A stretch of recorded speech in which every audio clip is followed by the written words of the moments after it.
News nation पर आपका स्वागत है। आपके साथ मैं हूं राकेश पांडे। देश में कोरोना के केस लगातार कम हो रहे हैं, लेकिन ब्लैक फंगस के बढ़ते मामलों ने चिंता बढ़ा दी है।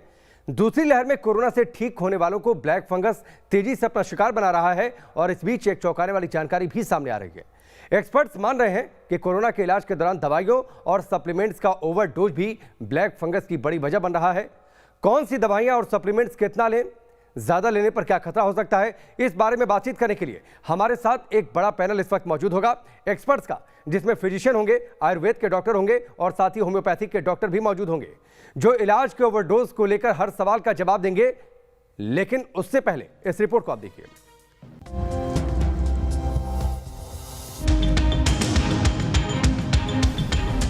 कोरोना के बाद ब्लैक फंगस ने कोहराम मचा दिया है। देश भर में अब तक ब्लैक फंगस के 9000 से ज्यादा केस सामने आ चुके हैं। शहर शहर ब्लैक फंगस का कहर देखने को मिल रहा है और ये काला फंगस तेजी से फैलता जा रहा है। देश में ब्लैक फंगस के कहर का अंदाजा इसी बात से लगाया जा सकता है कि देश के 15 राज्यों में ब्लैक फंगस को महामारी घोषित किया गया है। जिन राज्यों में ब्लैक फंगस महामारी घोषित हुई है उनमें हरियाणा, मध्य प्रदेश, हिमाचल प्रदेश, कर्नाटक, यूपी, पंजाब, गुजरात, तमिलनाडु, राजस्थान, ओडिशा, बिहार, चंडीगढ़, उत्तराखंड, तेलंगाना और छत्तीसगढ़ शामिल। कोरोना की अभी तक कोई कारगर दवा नहीं है। वायरस से बचने के लिए लोग इन दिनों तरह तरह के उपाय कर रहे हैं। विटामिन सप्लीमेंट से लेकर एंटीबायोटिक और स्टेरॉइड तक घर पर ही ले रहे हैं और कोरोना से ठीक होने वाले मरीजों को अब ये ब्लैक फंगस तेजी से शिकार बना रहा है। ऐसे लोगों को जिनमें इम्यूनिटी कम है, ब्लैक फंगस के मामले उन लोगों में ज्यादा दिख रहे हैं जिन्हें डायबिटीज है और जिनका शुगर लेवल कंट्रोल नहीं रहता। कोरोना के इलाज में बड़े पैमाने पर स्टेरॉइड का इस्तेमाल हो रहा है। डायबिटीज के मरीज अब स्टेरॉइड लेते हैं तो उनका शुगर लेवल अनियंत्रित हो जाता है। ऐसे में स्टेरॉइड का ज्यादा इस्तेमाल ब्लैक फंगस इन्फेक्शन की एक बड़ी वजह माना जा रहा है। यूपी में ब्लैक फंगस के ज्यादातर केस उन लोगों में सामने आए हैं जो घर पर ही कोरोना का इलाज करा रहे थे। कुछ एक्सपर्ट्स मानते हैं कि ज्यादा मात्रा में जिंक सप्लीमेंट का सेवन भी ब्लैक फंगस का कारण बन सकता है। तो क्या घर पर इलाज और इलाज के दौरान ज्यादा सप्लीमेंट और स्टेरॉइड के इस्तेमाल की वजह से ब्लैक फंगस तेजी से फैल रहा है? इस वक्त माहौल ऐसा है कि लोग बिना डॉक्टरी सलाह के भी दवा लेने से नहीं हिचक रहे हैं। घर पर इलाज को लेकर भी भारी कंफ्यूजन है। कोई दिन में 4-5 बार काढ़ा पी रहा है तो कोई जरूरत से ज्यादा भाप ले रहा है। ब्लैक फंगस की वजह की जांच में जुटे एक्सपर्ट्स मानते हैं कि कोरोना के इलाज का ये ओवरडोज भी ब्लैक फंगस को न्योता दे रहा है। Team news nation. तो आपने ये रिपोर्ट देखी और सबसे बड़ा सवाल तो यही है कि जो सप्लीमेंट सब ले रहे हैं या फिर घर पर इलाज करवा रहे हैं, कहीं सप्लीमेंट दवाओं का ओवरडोज तो एक बड़ी वजह नहीं बन रहा ब्लैक फंगस का। 3 एक्सपर्ट्स हमारे साथ जुड़े हैं। सबसे पहले इनका परिचय आपसे करवाते हैं। डॉक्टर एम वली हैं, सीनियर फिजिशियन। राम कुमार वर्मा है जो कि आयुर्वेदाचार्य हैं और साथ ही डॉक्टर आशीष सिंह हमारे साथ जुड़े हैं जो कि होम्योपैथी के एक्सपर्ट हैं। आप तीनों का बहुत बहुत स्वागत है। सबसे पहले डॉक्टर एम वली, मैं आपसे शुरुआत करता हूं। जो इलाज लोग घर पर कर रहे हैं, जो दवाएं इस्तेमाल में आ रही हैं, क्या उन दवाओं की वजह से ब्लैक फंगस तो नहीं हो रहा? कोई साइड रिएक्शन तो नहीं?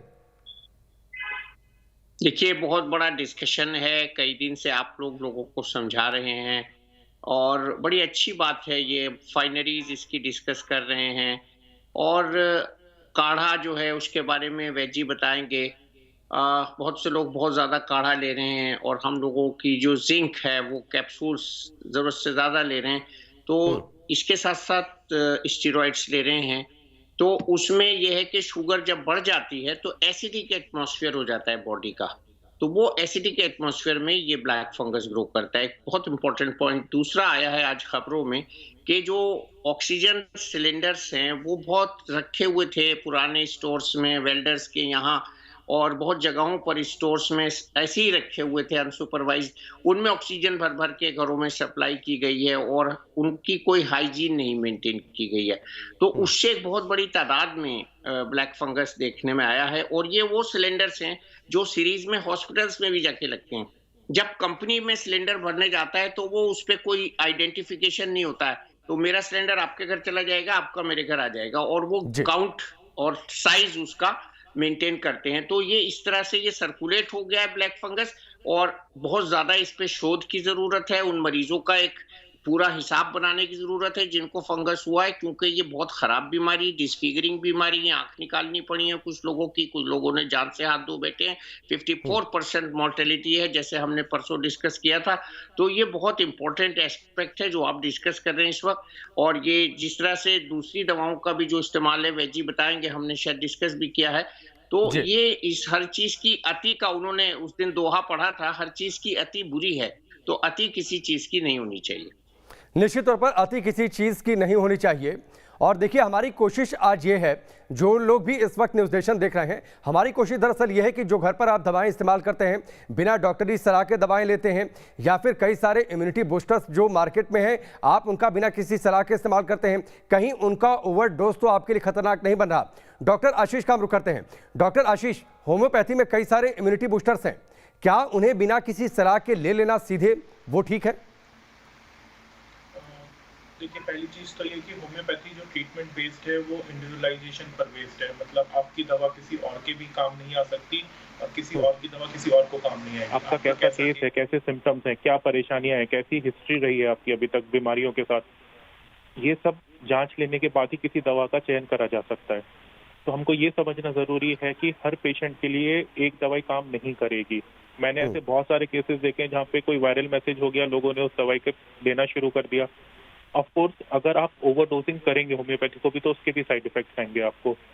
तो बेहतर ये है कि अपने होम्योपैथिक फिजिशियन से ही आप सलाह लें। कोई भी दवाई आपको खाना है, किस तरह की डोजेज हैं, कैसे रिपीट होगा, किस पावर में लेना है, उनको बिना डॉक्टर की सलाह के ना लें। दूसरी चीज ये इम्पोर्टेंट है ब्लैक फंगस को लेकर कि लोग इसमें बहुत ज्यादा परेशान हो रहे हैं। इसमें फिर से वो दवाओं की तरफ जो हम गलतियां पहले करते आ रहे हैं, अभी भी वही गलतियां दोहरा रहे हैं कि उन्होंने इंटरनेट से या सोशल मीडिया पे या व्हाट्सएप पर कहीं पर कोई दवाई वायरल हो गई है, उसको वो फिर से अपना खरीदना शुरू कर रहे हैं। देखिए, ऐसा ना करें। ये वायरल इन्फेक्शन है, घातक है, आपको समझना होगा। अगर आपको कोई कोमॉर्बिडिटी, अगर आप किसी एंटी डिप्रेसेंट पर हैं, मतलब डॉक्टर आशीष, मोटे तौर पर हम बात समझे कि ऐसा कोई इम्यूनिटी बूस्टर नहीं है होम्योपैथी में कि हम सीधे बिना किसी डॉक्टरी सलाह के सिर्फ मेडिकल स्टोर पर गए, हमने वहां से ले लिया, उसका इस्तेमाल शुरू कर दिया। डॉक्टरी सलाह ले, उसके बाद ही उनका इस्तेमाल करें। बिल्कुल बिल्कुल, उसके बाद ही उनका इस्तेमाल करें। ठीक है रामकुमार जी, मैं आपके पास आता हूं। देखिए, गिलोय अश्वगंधा ऐसी चीज है जिसका हर घर में इस्तेमाल हो रहा है, क्या उन्हें बिना किसी सलाह के ले लेना ठीक है? इसकी चर्चा होती रही है, अगर लोग ले रहे हैं तो कितना लें? देखिए, इस विषय पर पहले भी बात हो चुकी है। अभी हमारे होम्योपैथिक चिकित्सक जो हमारे साथ में, उन्होंने भी बहुत अच्छी बात की है कि बिना डॉक्टरी सलाह के कोई भी दवाई ना ले। अगर आप कोई भी दवाई अपनी मर्जी से लेते हैं, गिलोय बहुत अच्छी चीज है, पहले भी इस विषय पर बात हुई है, लेकिन ओवरडोज तो हर चीज की बुरी है। अश्वगंधा भी बहुत अच्छी चीज है, लेकिन अगर किसी को पहले ही, जैसे अभी हमारे सीनियर डॉक्टर वली साहब ने बताया कि एसिडिक है, किसी की बॉडी एसिडिक है, तो उसको अश्वगंधा की मात्रा बहुत कम मात्रा में दी जाएगी।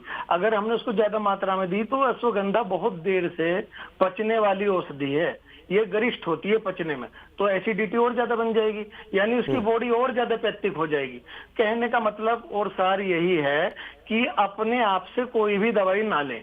अपने आप से दवाई लेना जानलेवा हानिकारक हो सकता है, अल्प ज्ञान हानिकारक होता है। इसके बारे में पहले भी एक कहावत है कि नीम हकीम खतरा जान। इसका सीधा साधा मतलब यही है कि जिस विषय में आपको नॉलेज कम हो या ज्ञान कम हो, उसको मैं रामकुमार जी सीधे मैं डोजेस पर आ जाता हूं सर। मैं आप तीनों लोगों से डोजेस को लेकर चर्चा करूंगा।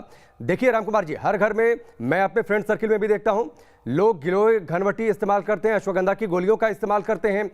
इनका इस्तेमाल करना ठीक है, और कर रहे हैं तो कितना करें, कितने समय तक करें? अनलिमिटेड तो किया नहीं जा सकता। वही मैं बता रहा हूँ, इसका इस्तेमाल करना ठीक है, बजाय आप बाजार से गिलोय खरीद के लाने के, या तो अपने आप से गिलोय जंगल से या गमले से निकालिए, यानी हाइजेनिक होनी चाहिए, या फिर बनी बनाई किसी भी ब्रांडेड कंपनी की गिलोय घनवटी लीजिए। वयस्कों के लिए एक एक गिलोय घनवटी पूरे दिन में 2 गोली बहुत है।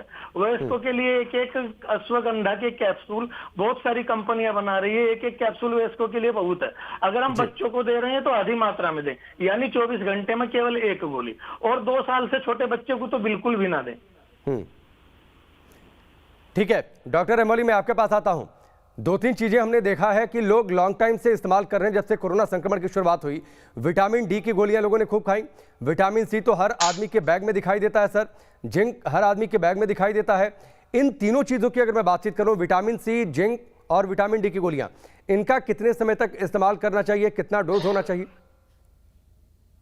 जी, बिल्कुल। ये विटामिन डी बहुत इसमें कारगर है, लेकिन इसको हफ्ते में एक बार 60 के यूनिट्स होते हैं, वो लेना चाहिए, इससे ज़्यादा नहीं लेना चाहिए। विटामिन डी के बारे में मैं एक बात बता दूँ, इसको खाली पेट लेना चाहिए, सुबह को लेना चाहिए और नियत कर लेना चाहिए, 1 हफ्ते से पहले इसको रिपीट ना करें। जो इंजेक्टेबल विटामिन डी होता है, उससे टॉक्सिसिटी ज़्यादा होती है, इसलिए मैं सलाह देता हूँ इंजेक्टेबल ना लें, ओरल लें। ओरल में डेली वाले कैप्सूल्स भी आते हैं 6000 यूनिट वाले, और ये 60 के का आता है जो हफ्ते में एक खाया जाता है। वेरी सिंपल है इसकी, और आजकल लिक्विड फॉर्म में आ रहा है, तो लिक्विड फॉर्म में नैनो विटामिन डी बहुत अच्छा है, उसको 1 हफ्ते में एक बार ले लें। इसके अलावा जिंक से जो है बहुत नुकसान हो रहा है, जिंक से गैस्ट्राइटिस, उल्टी होना, और ये जिंक तो ट्रेस एलिमेंट है, हमको अलग से लेने की जरूरत नहीं है। जो लोग फल खाते हैं, सब्जी में मशरूम खाते हैं, या ब्रोकोली खाते हैं, मटर खाते हैं, दालें खाते हैं, उन सबको जिंक डेली रिक्वायरमेंट मिल जाता है। इसमें ऐसा कोई वो नहीं है। आपने जिंक का जिक्र किया, मैं थोड़ा सा इंटरप्ट कर रहा हूं डॉक्टर वली। क्या जिंक ज्यादा लेते हैं तो ब्लैक फंगस का खतरा उससे होता है क्या?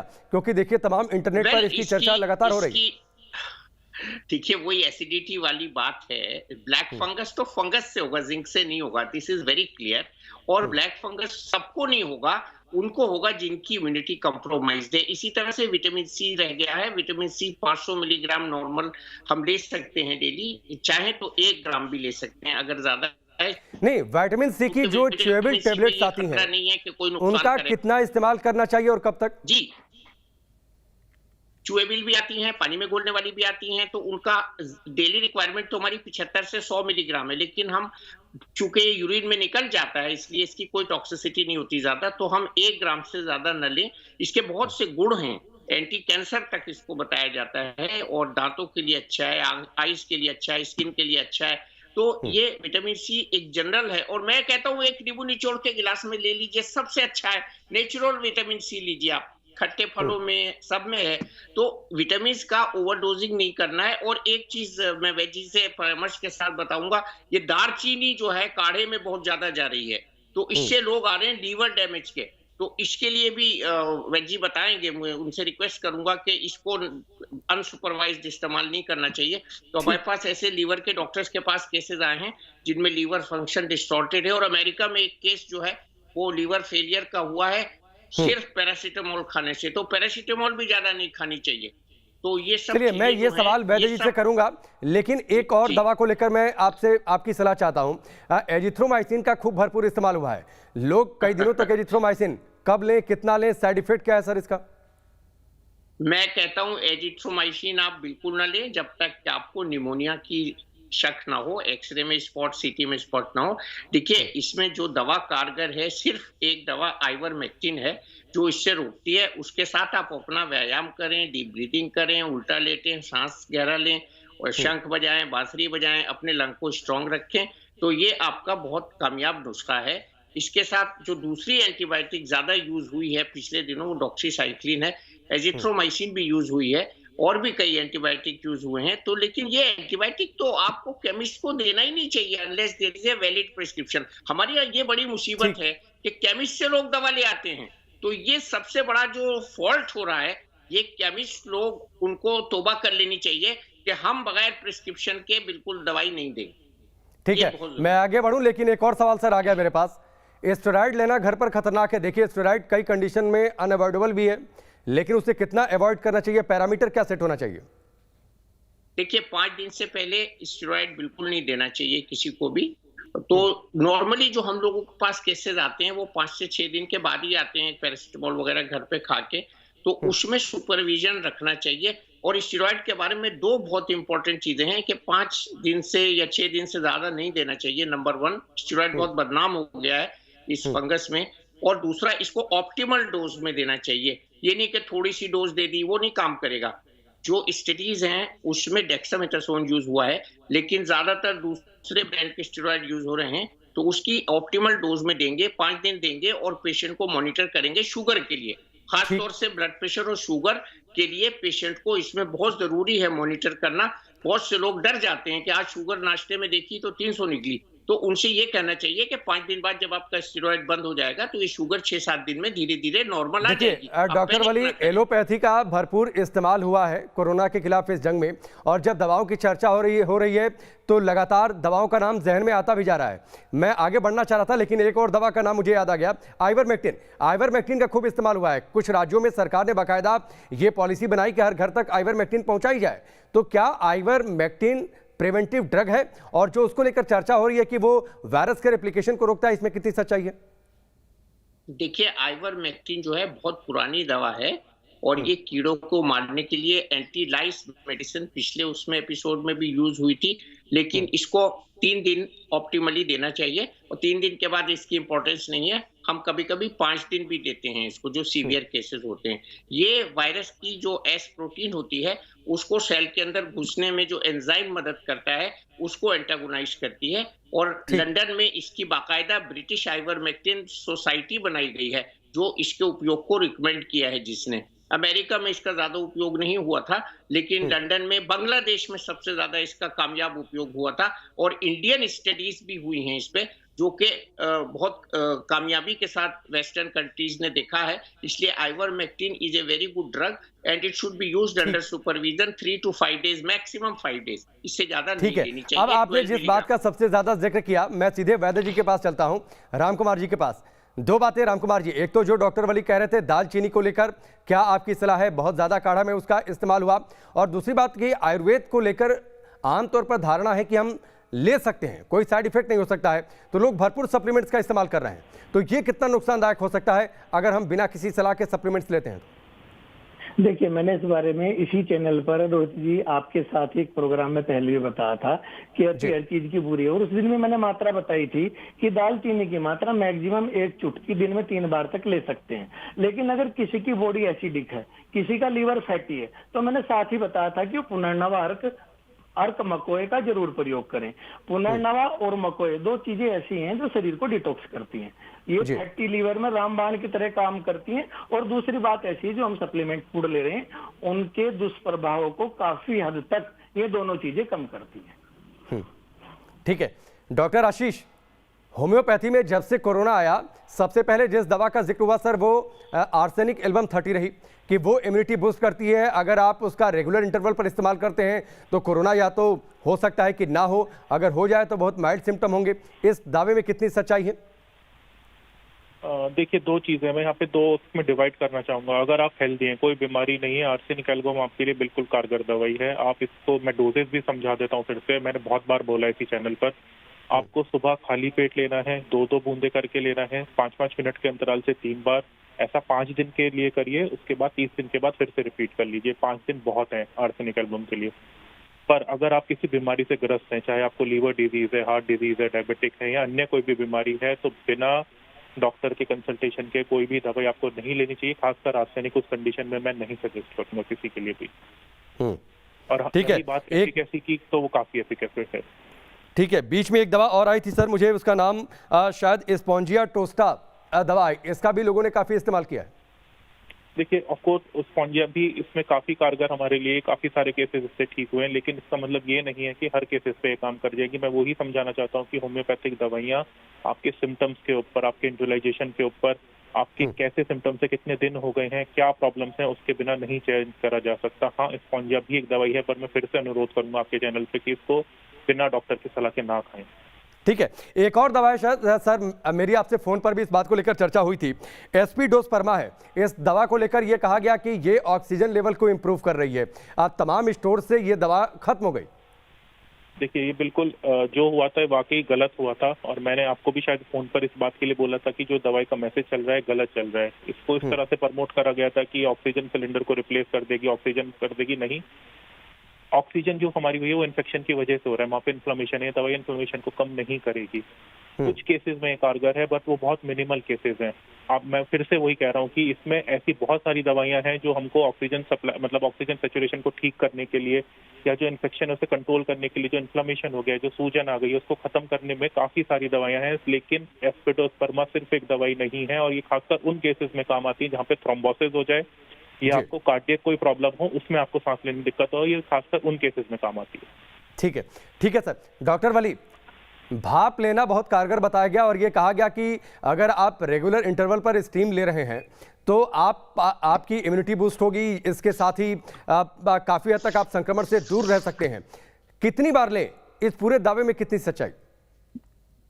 देखिए, भाप से बहुत लोगों ने अपने गलों को जला लिया है। आपने एक चैनल पे देखा भी होगा, पुलिस स्टेशन पे बाकायदा प्रेशर कुकर के अंदर से नलकी निकाल के सब लोगों के भाप लेने का इंतजाम किया गया था। और भी कई जगह ऐसे इनोवेशंस हमने किए हैं। तो भाप, देखिए, वायरस का इलाज भाप से कैसे हो जाएगा? सबसे पहली बात तो ये है कि वायरस का इलाज है ही नहीं अभी इस वाले वायरस का।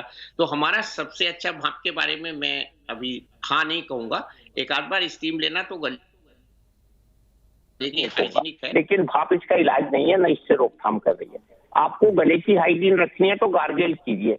देखिए, यहाँ जो सबसे अच्छा इलाज है, नहीं मैं बता दूं, जो अभी आया नहीं है, इसमें बलगम को पतला करने वाली कुछ दवाएं हैं। अगर हम उनको ले लें तो वो स्टीम जो काम करती है, इसलिए बलगम को पतला करने का ये काम करती है। ठीक है, और इसमें बाहर से कोई और चीज ना डालें। ठीक है डॉक्टर वली, वक्त इतना ही है जी, वक्त इतना ही है। बहुत बहुत शुक्रिया डॉक्टर आशीष, आपका भी हमसे जुड़ने के लिए। रामकुमार जी, आपका भी बहुत बहुत शुक्रिया। और डॉक्टर वली, आपका भी बहुत बहुत शुक्रिया। काफ़ी उपयोगी सुझाव आपने दिए हैं कि दवाओं का कितना इस्तेमाल करें, कैसे इस्तेमाल करें, कितना डोज रखना चाहिए, क्योंकि अति किसी चीज़ की बुरी रहती है, ये आपको ध्यान रखना होगा। खुद से डॉक्टर मत बनिए, डॉक्टरी सलाह जरूर लीजिए। वक्त यहाँ पर ब्रेक का।